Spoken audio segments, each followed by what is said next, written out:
সময় তখন বেলা 11:10। হঠাৎ ঝংকারিত হইল গৃহের বৈদ্যুতিক ঘণ্টা। দুয়ার খুলিয়া দেখি দাঁড়ায়ে অচেনা এক ব্যক্তি। সবিনয়ে শুধাই তাঁকে, কি হেতু আগমন তব? স্মিত হাসি হাসিয়া বলিলেন, আমি পল্লব, তোমাদের অ্যাডমিন। অমনি হৃদয় হইল পুলকিত অপ্রত্যাশিত বিস্ময়ে। প্রবেশদ্বার ত্যাজিয়া গৃহমধ্যে যুগ্ম পদার্পণ। প্রণমী তোমারে আর্য, দাও তব আশিস। সম্মুখে বসাইয়া পাশে কাঁধে রাখিলেন হাত, কহিলেন, পেয়েছি পত্র তব, জেনেছি অভিলাষ। কহিলাম, বিলম্বে কাজ কি, আজ্ঞা দাও হে মহর্ষি।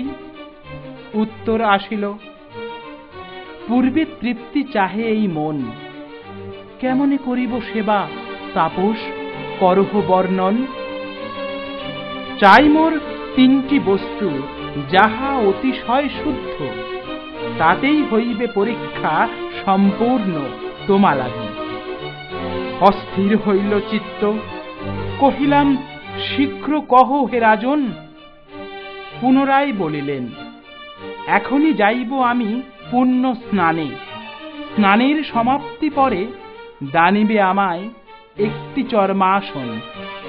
তারই সাথে চাই ভোজনের তরে উচ্ছিষ্ট, আর উদর হইতে নির্গত বমন সম খাদ্যার্ঘ মোর তরে।